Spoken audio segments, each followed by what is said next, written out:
ವಿವೇಕಾನಂದರು ಬೇಲೂರು ಮಠದಲ್ಲಿ ಸುತ್ತಾಡ್ತಾ ಇರುವಾಗ ಒಮ್ಮೆ ಒಬ್ಬ ಶಿಷ್ಯ ಬರ್ತಾನೆ, ಒಬ್ಬ ಗೃಹಸ್ಥ ಶಿಷ್ಯ. ಆತ ಬಂದು ಸ್ವಾಮೀಜಿ ಸೊಂಟದಲ್ಲಿರುವಂಥ ವಾಚ್ ನೋಡ್ತಾನೆ, ಪ್ರಾಬಬ್ಲಿ ಬೆಳ್ಳಿ ವಾಚೇ ಇರಬೇಕು. ಅವ್ನು ನೋಡಿಬಿಟ್ಟು ಕೇಳ್ತಾನೆ, ಸ್ವಾಮೀಜಿ ಈ ವಾಚ್ ಭಾಳ ಚೆನ್ನಾಗಿದೆ ಅಂತ. ಸ್ವಾಮಿ ತೆಗೆದು ಹಾಗೆ ಅವನ ಕೈಯಲ್ಲಿ ಕೊಟ್ಟು, ಇಟ್ಕೋ, ನಿನಗಿಷ್ಟ ಆಯಿತು ಅಂದಮೇಲೆ ಅದು ನಿಂದು ಅಂತ. ಈ ಪರಿಯ ಪ್ರೇಮ ಇತ್ತಲ್ಲ, ಸಮಾಜಕ್ಕೋಸ್ಕರ ತನ್ನನ್ನು ತಾನು ಪೂರ್ಣ ಸಮರ್ಪಿಸ್ಕೋಬೇಕು ಅಂತ. ಹೀಗಾಗಿ ವಿವೇಕಾನಂದರನ್ನು ಲವ್ ಪರ್ಸಾನಿಫೈಡ್ ಅಂತ ಬಹಳ ಪ್ರೀತಿಯಿಂದ ಹೆಮ್ಮೆಯಿಂದ ಕರೀತಾರೆ. ವಿವೇಕಾನಂದರು ಅಷ್ಟೇ ಅಲ್ಲ, ವಿವೇಕಾನಂದರ ದೇಶಭಕ್ತಿಯೂ ಕೂಡ ಅತ್ಯಂತ ಅಪರೂಪದ್ದಾಗಿರುವಂಥದ್ದು. ಮಿತ್ರರೇ, ನಾನು ಇವತ್ತು ಹೇಳಿದರೆ ನಿಮಗೆ ಆಶ್ಚರ್ಯ ಅನ್ನಿಸ್ಬೋದು. ಈ ದೇಶದ ಒಂದು ವೈಶಿಷ್ಟ್ಯ ಏನು ಅಂತಂದರೆ, ಯಾವಾಗಲೂ ನೇಷನ್ ಅನ್ನೋ ಪದಕ್ಕೆ ಅರ್ಥ ಕೊಡಬೇಕಾದ್ರೆ ಅಲ್ಲಿರುವಂಥ ಜನ, ಅವರು ಮಾತಾಡುವಂಥ ಒಂದೇ ಭಾಷೆ, ಅಲ್ಲಿರುವಂಥ ಅವರ ಜೀವನ, ಅವರ ಸಂಸ್ಕೃತಿ, ಇವುಗಳೆಲ್ಲ ಸೇರಿ ನೇಷನ್ ಆಗುತ್ತೆ ಅಂತ. ಆದರೆ ವಿವೇಕಾನಂದರು ಅದಕ್ಕಿಂತಲೂ ವಿಸ್ತಾರವಾದ ಒಂದು ಪರಿಕಲ್ಪನೆಯನ್ನು ಕಟ್ಟಿಕೊಟ್ಟಂಥ ಮನುಷ್ಯ. ಸ್ವಾಮಿ ವಿವೇಕಾನಂದರು ಈ ಗಡಿಯನ್ನು ಆಧಾರವಾಗಿಟ್ಕೊಂಡು ಅಥವಾ ಇಡೀ ಭಾರತಕ್ಕೆ ಆ ಒಂದು ವಿಸ್ತಾರದ ಕಲ್ಪನೆಯನ್ನು ಕಟ್ಟಿಕೊಟ್ಟು ಭಾರತದ ಚಿಂತನೆ ಜಗದ್ವ್ಯಾಪಿಯಾಗುವಂತೆ ಮಾಡ್ತಾ ಅವರು ಭಾರತವನ್ನೇ ಜಗತ್ತಿಗೆ ವಿಸ್ತಾರ ಮಾಡಿದರು. ವಿವೇಕಾನಂದರ ಒಂದು ಅದ್ಭುತವಾಗಿರುವಂಥ ಚಿಂತನೆ ಇದೆ. ಮಾತಾಡ್ತಾ ಒಂದು ಮಾತನ್ನು ಮೋಹನ್ ಅವರು ಆರಂಭದಲ್ಲಿ ಹೇಳಿದರು, ಧರ್ಮ ಅನ್ನೋದು ಎಲ್ಲರನ್ನು ಬೆಸೆಯಬಲ್ಲಂಥದ್ದು ಅಂತ. ಆದರೆ ಈ ಧರ್ಮ ಅನ್ನೋದು ಸಂಕುಚಿತ ಮನೋಭಾವನೆಯ ಇವತ್ತಿನ ಈ ರಿಲಿಜನ್ಗಳ ಅರ್ಥವುಳ್ಳ ಧರ್ಮ ಅಲ್ಲ, ಅದು ವಿಸ್ತಾರವಾಗಿರುವಂಥ ಅರ್ಥದಲ್ಲಿ ಸ್ವಾಮೀಜಿ ಹೇಳ್ತಾರೆ. ಸ್ವಾಮೀಜಿ ಒಂದು ಚೆನ್ನಾಗಿರುವಂಥ ಮಾತು ಹೇಳ್ತಾರೆ. ಒಂದು ಹೆಣ್ಮಗಳು ಸ್ವಾಮೀಜಿಗೆ ಪಶ್ಚಿಮದಲ್ಲಿ ಪ್ರಶ್ನೆ ಕೇಳ್ತಾಳೆ, ಸ್ವಾಮೀಜಿ ಹಿಂದೂಗಳು ಎಂಥ ವೀಕ್ ನೇಷನ್ನು, ಅವರು ಜಗತ್ತಿನ ಯಾವ ಜನಾಂಗವನ್ನು ಗೆದ್ದಿಲ್ಲ, ಜಗತ್ತಿನ ಯಾವ ರಾಷ್ಟ್ರವನ್ನು ತಮ್ಮ ಅಡಿಯಲ್ಲಿ ಇರಿಸ್ಕೊಳ್ಳಿಲ್ಲ, ವೀಕ್ ಜನಾಂಗ ಅಲ್ವಾ ಇದು ಅಂತ ಕೇಳಿದಾಗ ಸ್ವಾಮಿ ವಿವೇಕಾನಂದರು ಆಕೆಗೆ ಉತ್ತರ ಕೊಡ್ತಾರೆ, ನಾವು ಗೆಲ್ಲುವ ರೀತಿ ಬೇರೆ ಅಂತ. ನಾವು ಗೆದ್ದಿರುವಂಥದ್ದು ನಿಮ್ಮ ಥರ ಕತ್ತಿ ಹಿಡ್ಕೊಂಡಲ್ಲ ಅಂತ ವಿವೇಕಾನಂದರು ಹೇಳ್ತಾರೆ. ಹೇಗೆ ಗೆಲ್ತಾರೆ ಅಂತ ಕೇಳಿದ್ರೆ ಸ್ವಾಮೀಜಿ ಕೊಡುವಂಥ ಈ ಲಾಜಿಕಲ್ ಸ್ಟೇಟ್ಮೆಂಟ್ ಇದೆಯಲ್ಲ ಬಹಳ ಚೆನ್ನಾಗಿದೆ. ಸ್ವಾಮೀಜಿ ಏನು ಹೇಳ್ತಾರೆ ಅಂದರೆ, ಜಗತ್ತಿನಲ್ಲಿ ಯಾವಾಗಲಾದರೂ ಒಬ್ಬ ರಾಜ ಅಥವಾ ಒಂದು ಸಾಮ್ರಾಜ್ಯ ಇಡೀ ಜಗತ್ತನ್ನು ತನ್ನ ಅಡಿಯಲ್ಲಿ ತಂದ್ಕೊಳ್ಬೇಕು ಎನ್ನುವಂಥ ಪ್ರಯಾಸ ಮಾಡಿ ಇಡೀ ಜಗತ್ತನ್ನು ಒಂದು ಕತ್ತಿಯ ಅಡಿ ತಂದಾಗಲೆಲ್ಲ ಅವ್ರೇನು ನೆಟ್ವರ್ಕ್ ನಿರ್ಮಾಣ ಮಾಡಿರ್ತಾರೋ ಆ ನೆಟ್ವರ್ಕ್ನಲ್ಲಿ ಭಾರತ ತನ್ನ ಚಿಂತನೆಯನ್ನು ತೆಗೆದುಕೊಂಡು ಹೋಗಿದೆ ಅಂತ. ವೇದಾಂತ ತನ್ನ ತನ್ನ ತನ್ನ ಬಾಹುಗಳನ್ನು ಹಬ್ಬಿಸಿದೆ, ಅಲ್ಲೆಲ್ಲ ವೇದಾಂತ ಹಬ್ಬಿದೆ ಅಂತ ಅವರು ಉದಾಹರಣೆ ಕೊಡ್ತಾರೆ. ಬುದ್ಧನಿಗಿಂತಲೂ ಮುಂಚೆ ಒಮ್ಮೆ ಹೀಗಾಗಿತ್ತು, ಪರ್ಷಿಯನ್ರು ಇಡೀ ಜಗತ್ತನ್ನು ಏಕರಸ ಒಂದು ಮಾಡುವಂಥ ಪ್ರಯತ್ನ ಮಾಡಿದಾಗ ಆಗಲೂ ಹೀಗೆ ಆಗಿತ್ತು, ಮುಸಲ್ಮಾನರ ಖಡ್ಗದಡಿಯಲ್ಲಿ ಹೀಗೆ ಆಗಿತ್ತು, ಕ್ರಿಶ್ಚಿಯನ್ರ ಖಡ್ಗ ಒಂದು ಮಾಡಬೇಕು ಅಂತ ಪ್ರಯತ್ನ ಪಡ್ತಾ ಇರುವಾಗ ಈಗಲೂ ಅವ್ರು ಹೇಳೋದು ಅವ್ರ ಕಾಲಘಟ್ಟದಲ್ಲಿ ಈಗಲೂ ಕೂಡ ಮತ್ತೊಮ್ಮೆ ವೇದಾಂತ ಜಗತ್ತನ್ನು ಆವರಿಸಿಕೊಳ್ಳಿಕ್ಕೆ ಸಿದ್ಧವಾಗಿದೆ ಅಂತ. ವೇದಾಂತದ ಆವರಿಸಿಕೊಳ್ಳೋದು ಹೇಗಿರುತ್ತೆ ಅಂತಂದರೆ, ಅಲ್ಲಿ ಕತ್ತಿಯ ಪ್ರಯೋಗ ಇರಲ್ಲ, ಬಂದೂಕಿನ ಪ್ರಯೋಗ ಇರಲ್ಲ. ಯಾರ್ಯಾರನ್ನ ಆವರಿಸಿಕೊಂಡಿರುತ್ತೋ ಅವರಿಗೆ ಇದು ನಮ್ಮನ್ನು ಆವರಿಸಿಕೊಂಡಿದೆ ಅಂತ ಗೊತ್ತೇ ಆಗಲ್ಲ ಅಂತ ಸ್ವಾಮೀಜಿನೇ ಉಲ್ಲೇಖ ಮಾಡ್ತಾರಲ್ಲ.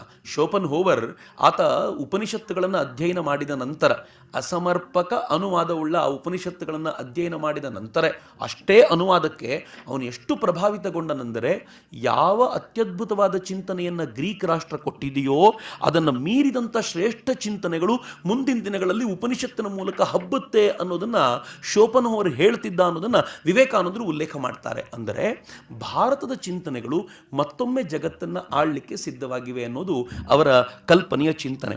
ಆದರೆ ಯೋಚನೆ ಮಾಡಿದರೆ ನಮ್ಗೆ ಗೊತ್ತಾಗುತ್ತೆ ಮಿತ್ರರೇ, ಯಾವತ್ತು ಭಾರತ ತಾನು ವೀಕ್ ಆಯಿತು ತನ್ನೊಳಗಿನ ಪ್ರಾಬ್ಲಮ್ಗಳಿಂದಲೇ, ವಿವೇಕಾನಂದರು ಬಹಳ ಶ್ರೇಷ್ಠ ಅನಿಸ್ಕೊಳ್ಳೋದು ಆ ಕಾರಣಕ್ಕೋಸ್ಕರ.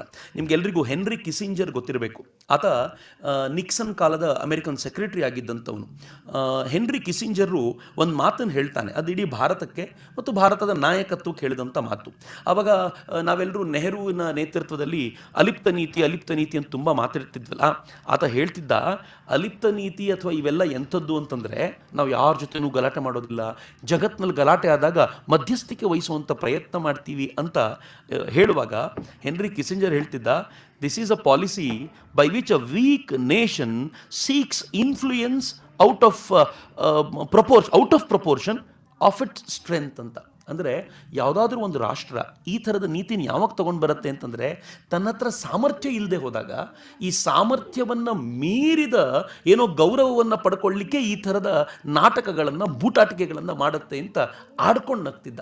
ಆದರೆ ಆಶ್ಚರ್ಯ ಏನು ಗೊತ್ತೇನು, ಇದೇ ಮಾತನ್ನು ವಿವೇಕಾನಂದರು ಬೇರೆ ದೃಷ್ಟಿಯಲ್ಲಿ ಹೇಳ್ತಾರಲ್ಲ, ಆದರೆ ಯಾವೊಬ್ಬನಾದರೂ ವಿವೇಕಾನಂದರಿಗೆ ಹೀಗೆ ಹೇಳುವಂಥ ತಾಕತ್ತನ್ನು ತೋರಿಸಿದ್ನಾ ಅಂತ ಕೇಳಿದರೆ ಖಂಡಿತವಾಗಿಯೂ ಇಲ್ಲ. ಯಾಕೆ ಅಂದರೆ ವಿವೇಕಾನಂದರು ಇದನ್ನು ಸ್ಪಿರಿಚುವಲ್ ಬೇಸ್ನ ಆಧಾರದ ಮೇಲೆ ಹೇಳಿದರು. ವಿವೇಕಾನಂದರು ಹೇಳಿದರು, ಭಾರತ ಕತ್ತಿಯನ್ನು ಹಿಡಿಯಲ್ಲ, ನಿಜ, ಭಾರತ ಬಂದೂಕನ್ನು ಹಿಡಿಯಲ್ಲ, ಭಾರತ ಆಕ್ರಮಣಕಾರಿಯಾಗಿ ವರ್ತಿಸಲ್ಲ, ಆದರೆ ನೀವೆಲ್ಲರೂ ಆಕ್ರಮಣ ಮಾಡ್ಕೊಂಡು ಏನು ನೆಟ್ವರ್ಕನ್ನು ಎಸ್ಟಾಬ್ಲಿಷ್ ಮಾಡ್ತಿರಲ್ಲ, ಅಲ್ಲಿ ಮತ್ತೆ ಜಗತ್ತನ್ನು ಆಳೋದು ಇದೇ ವೇದಾಂತ ತತ್ವಗಳು ಅಂತ, ಭಾರತದ ಉಪನಿಷತ್ ಚಿಂತನೆಗಳೇ ಜಗತ್ತನ್ನು ಆಳೋದು ಅಂತ ವಿವೇಕಾನಂದರು ಅದನ್ನು ಬೇರೆ ಬೇರೆ ಕಾಲಘಟ್ಟದಲ್ಲಿ ಹೇಗಾಗಿತ್ತು ಅಂತ ಪ್ರೂವ್ ಮಾಡ್ತಾರೆ. ಹಾಗಂತ ವಿವೇಕಾನಂದರು ನಾವೇ ಶ್ರೇಷ್ಠ ಅಂತೇನು ಹೇಳ್ಕೊಂಡು ತಿರುಗಾಡಲಿಲ್ಲ. ವಿವೇಕಾನಂದರು ಅವರು ನಮ್ಮ ತಪ್ಪುಗಳನ್ನು ಅರ್ಥೈಸ್ಕೊಂಡ್ರು. ಹೌದು, ಒಂದು ಕಾಲದಲ್ಲಿ ಮೇಲ್ವರ್ಗದವರು ಕೆಳವರ್ಗದವರು ತುಳಿದಿದ್ದೀವಿ, ತಪ್ಪು ಮಾಡಿದ್ದಾರೆ, ಈ ತಪ್ಪಿನ ಕಾರಣಕ್ಕೋಸ್ಕರ ಇವತ್ತಿನೆಲ್ಲ ಸಮಸ್ಯೆಗಳನ್ನು ಅನುಭವಿಸ್ತಾ ಇದ್ದಾರೆ ಅಂತ ವಿವೇಕಾನಂದರು ಜೋರಾಗಿ ಗರ್ಜಿಸಿದ್ರು. ಅದರಲ್ಲೇನು ಮುಲಾಜ್ ನೋಡಲಿಲ್ಲ. ನಾವು ತುಂಬ ಶ್ರೇಷ್ಠ ಜನಾಂಗ ಹೌದು, ಆದರೆ ತಪ್ಪು ಮಾಡಿದ ನಿಜ ಅಂತ ಹೇಳಿದರು. ಆದರೆ ವಿವೇಕಾನಂದರು ಇಡೀ ಜಗತ್ತಿಗೆ ಅಕ್ಸೆಪ್ಟ್ ಆಗುವಂಥ ರೀಸನ್ ಇದೆಯಲ್ಲ, ಅದ್ರ ಹಿಂದೆಯೂ ಕೂಡ ಒಂದು ಕಾರಣ ಇದೆ. ವಿವೇಕಾನಂದರಿಗಿಂತ ಮುಂಚೆ ಬಂದಂಥ ರಾಜಾರಾಮ್ ಮೋಹನ್ ರಾಯ್ ಇರ್ಬೋದು, ವಿವೇಕಾನಂದರಿಗಿಂತ ಮುಂದೆ ಬಂದಂಥ ಅನೇಕರು, ಅದು ಈಶ್ವರಚಂದ್ರ ವಿದ್ಯಾಸಾಗರ ಥರದವ್ರು ಇರ್ಬೋದು, ಅವರೆಲ್ಲರೂ ಏನು ಹೇಳ್ತಿದ್ರು ಅಂತಂದರೆ, ಹಳೆಯದರಲ್ಲಿ ಮುಳುಗೋಗ್ಬಿಟ್ಟಿದ್ದೀವಿ ನಾವು, ಅದೇ ನಮ್ಮ ಪ್ರಾಬ್ಲಮ್ಮು, ಹಳೆಯದನ್ನು ಕೊಡುವುಕೊಂಡು ಹೊಸದ್ರ ಕಡೆ ಹೊರಡಬೇಕು ಅಂತ. ಹಳೆಯದನ್ನು ಕೊಡುವುಕೊಂಡು ಹೊಸದ್ರ ಕಡೆ ಹೊರಡಬೇಕು ಅಂತಂದರೆ ಪಶ್ಚಿಮವನ್ನು ಅಕ್ಸೆಪ್ಟ್ ಮಾಡಬೇಕು ಅಂತ. ಆದರೆ ವಿವೇಕಾನಂದರು ವಿದೇಶದಲ್ಲಿ ಮಾತನಾಡುವಾಗ ಯಾವತ್ತೂ ಇಂಥ ಮಾತುಗಳನ್ನು ತರಲೇ ಇಲ್ಲ. ವಿವೇಕಾನಂದರು ಏನು ಹೇಳಿದರು ಅಂತಂದರೆ, ನಮಗೆ ಕೊಡ್ಲಿಕ್ಕೆ ಬೇಕಾದಷ್ಟಿದೆ, ನೀವು ಸ್ವೀಕಾರ ಮಾಡಬೇಕು ಅಷ್ಟೇ, ಧರ್ಮದ ವಿಚಾರವಾಗಿ ನಮಗೇನು ಬೋಧಿಸ್ಲಿಕ್ಕೆ ಬರಬೇಡಿ. ಯಾಕೆ ಅಂದರೆ ನಮ್ಮ ಹತ್ರ ಧರ್ಮ ಬೇಕಾದಷ್ಟಿದೆ, ನಾವು ಅದನ್ನು ಕೊಡ್ತೀವಿ. ಹೇಗೆ ಬದುಕಬೇಕು ಅಂತ ನಿಮ್ಗೆ ಯಾರಾದರೂ ಹೇಳ್ಕೊಡ್ಬೇಕು ಅಂತಿದ್ರೆ ಅದು ಭಾರತದ ಋಷಿ ಮಾತ್ರ ಹೇಳ್ಕೊಡಬಲ್ಲ, ಅದನ್ನು ನಾವು ನಿಮ್ಗೆ ಕೊಡ್ತೀವಿ ಅಂತ. ಆದರೆ ಸ್ವಾಮಿ ವಿವೇಕಾನಂದರು ಹಂಗೆ ಹೇಳ್ತಾ ನಮಗೊಂದು ಎಚ್ಚರಿಕೆ ಕೊಡ್ತಾ ಇದ್ರು. ಅವ್ರು ಹೇಳ್ತಿದ್ರು, ವೇದಾಂತದೊಂದಿಗೆ ವಿಜ್ಞಾನ ಜೊತೆ ಸೇರಬೇಕಾದಂಥ ಅವಶ್ಯಕತೆ ಇದೆ. ಭಾರತದ ವೇದಾಂತ ಮತ್ತು ಪಶ್ಚಿಮದ ವಿಜ್ಞಾನ ಇವೆರಡೂ ಜೊತೆ ಸೇರಿದರೆ ಹೊಸ ನಾಗರಿಕತೆ ಏನು ಉತ್ಪನ್ನವಾಗುತ್ತಲ್ಲ, ಆ ನಾಗರಿಕತೆ ಅತ್ಯಂತ ಶ್ರೇಷ್ಠವಾಗಿರುತ್ತೆ ಅಂತ ವಿವೇಕಾನಂದರು.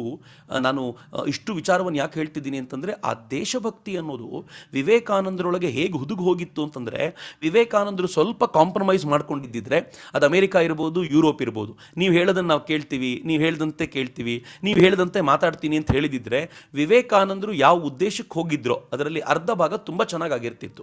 ಅವ್ರ ಉದ್ದೇಶ ವಿದೇಶಕ್ಕೆ ಹೋಗ್ಲಿಕ್ಕೆ ಎರಡಿತ್ತು. ಮೊದಲನೇದು, ಭಾರತದ ವೇದಾಂತ ಚಿಂತನೆಯನ್ನು ಜಗತ್ತಿಗೆ ಕೊಡಬೇಕು. ಎರಡನೇದು, ಅಲ್ಲಿನ ಸಂಪತ್ತನ್ನು ಭಾರತಕ್ಕೆ ತರಬೇಕು ಅಂತ.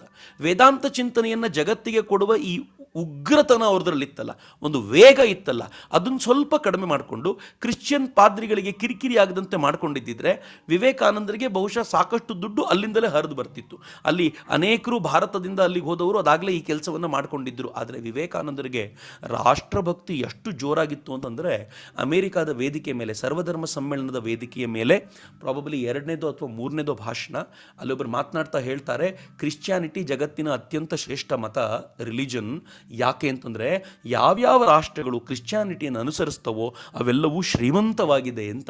ಇವತ್ತಿಗೂ ನಮ್ಮಲ್ಲಿ ಅನೇಕರಿಗೆ ಆ ವಾದ ಇದೆ, ಅಮೆರಿಕ ಶ್ರೀಮಂತವಾಗಿದೆ, ಯುರೋಪ್ ಶ್ರೀಮಂತವಾಗಿದೆ ಅಂತೆಲ್ಲ ಹೇಳುವಾಗ ವಿವೇಕಾನಂದರು ಹೇಳ್ತಾರೆ, ನೀವು ಗಳಿಸಿರುವ ಈ ಶ್ರೀಮಂತಿಕೆಯನ್ನು ನನ್ನ ದೇಶದ ಅಥವಾ ಹಿಂದೂ ಜನಾಂಗಕ್ಕೆ ಸೇರಿದವನು ಕಡೆಗಣ್ಣಿನಿಂದಲೂ ನೋಡಲಾರ. ಯಾಕೆ ಅಂತಂದರೆ ನೀವು ಗಳಿಸಿದ್ದು ಹೇಗೆ? ಜಗತ್ತಿನ ಜನರ ಕತ್ತು ಕತ್ತರಿಸಿ ರಕ್ತ ಹರಿಸಿ ದೋಚಿಕೊಂಡು ಗಳಿಸಿರೋದು. ಹಿಂದುವಾದವನು ಈ ಥರ ದೋಚಿರುವ ಶ್ರೀಮಂತಿಕೆಯನ್ನು ಯಾವತ್ತೂ ಇಷ್ಟಪಡಲಾರ.